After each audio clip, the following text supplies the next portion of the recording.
Assalamualaikum warahmatullahi wabarakatuh. Nama saya Muhammad Kutbidan Sabekori, absen 18, kelas 10B. Laporan hasil observasi kali ini adalah tentang PPKM. PPKM adalah singkatan dari Pemberlakuan Pembatasan Kegiatan Masyarakat.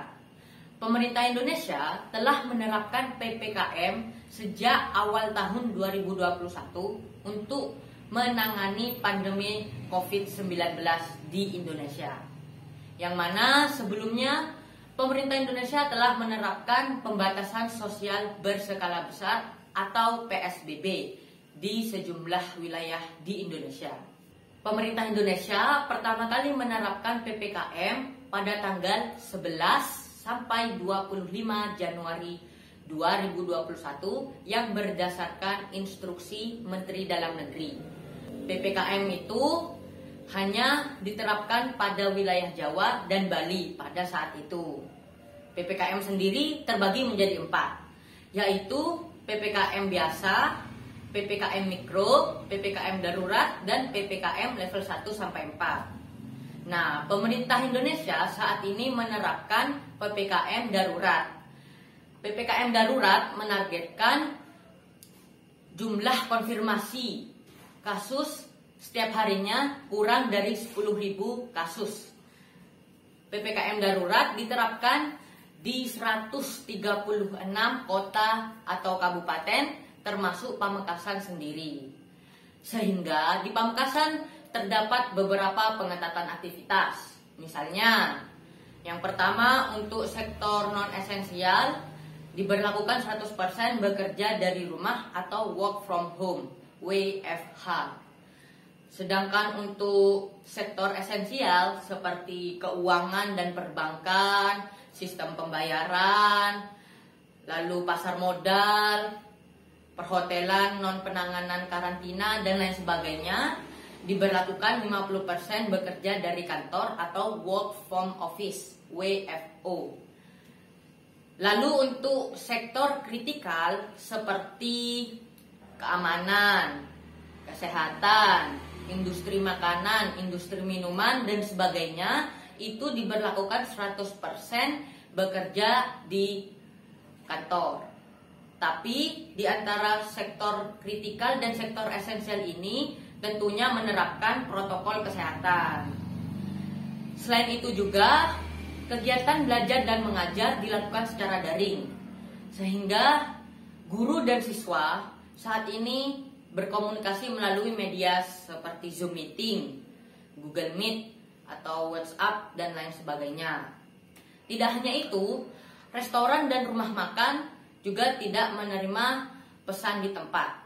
Nah, jadi para pelanggan yang memesan harus membawa pesanan tersebut ke rumahnya agar tidak terjadi kerumunan di tempat restoran itu. Lalu untuk tempat beribadah seperti musola, masjid, gereja, dan tempat ibadah lain-lainnya tidak menyelenggarakan beribadah berjamaah. Jadi masyarakat harus beribadah di rumah masing-masing. Bahkan pemerintah Indonesia telah menganjurkan untuk sholat Id di rumah masing-masing saat Idul Adha kemarin. Selain dari pengetatan aktivitas tersebut, juga banyak perbedaan suasana-suasana yang terjadi di Pamekasan. Misalnya, di pagi hari biasanya banyak lalu lalang. Anak-anak pergi ke sekolah, orang-orang pergi ke kantor, ibu-ibu pergi ke pasar, banyak pedagang kaki lima yang sudah ramai.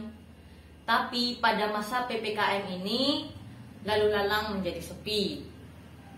Siswa dan guru tidak pergi ke sekolah, karyawan-karyawan bekerja dari rumah, dan lain sebagainya. Karena sebagian aktivitas dan kesibukan sudah dibatasi. Nah, sekarang adalah jam 7 dan saya ada di jalan protokol, yaitu sekitar Jalan Joko Tole.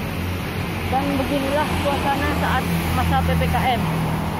Di sini toko-toko tutup semua. Biasanya jam segini toko sudah buka semua.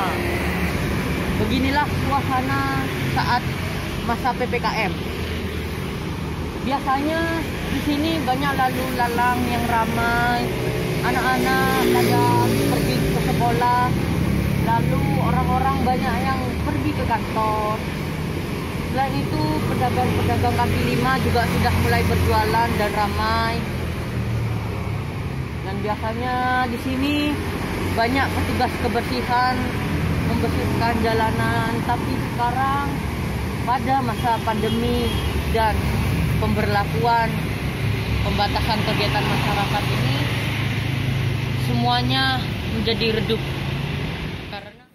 Nah, pada malam hari biasanya toko-toko baru tutup jam 9 atau jam 10 atau bahkan ada yang buka 24 jam.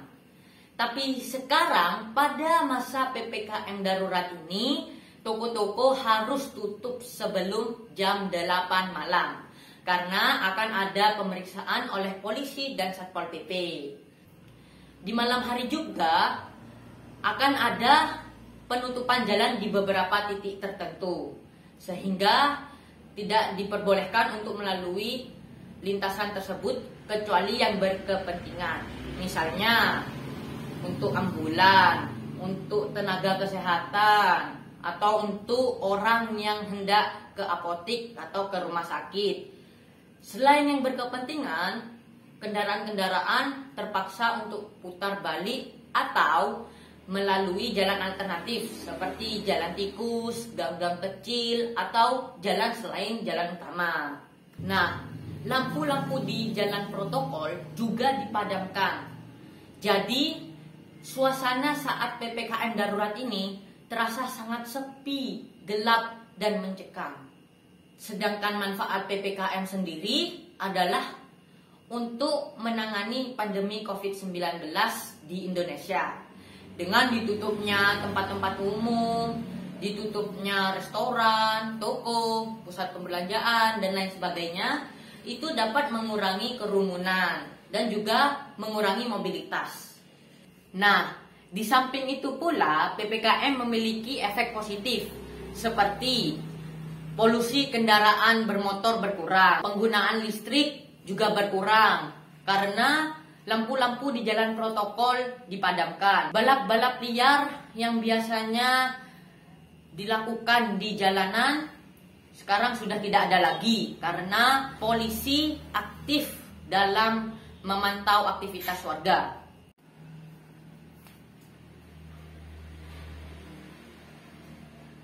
Sekian laporan hasil observasi tentang PPKM di masa pandemi COVID-19 di Indonesia. Tetap berdoa, mohon perlindungan kepada Allah Subhanahu wa Ta'ala, tetap jaga kesehatan dan patuhi protokol kesehatan. Saya Muhammad Qutbi Danis Abukori memohon maaf sebesar-besarnya bila ada kesalahan kata.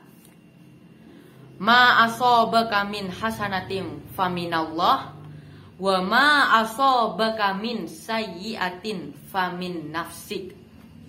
Apa saja nikmat yang kamu dapatkan adalah dari Allah, dan apa saja bencana yang menimpamu adalah dari kesalahan dirimu sendiri.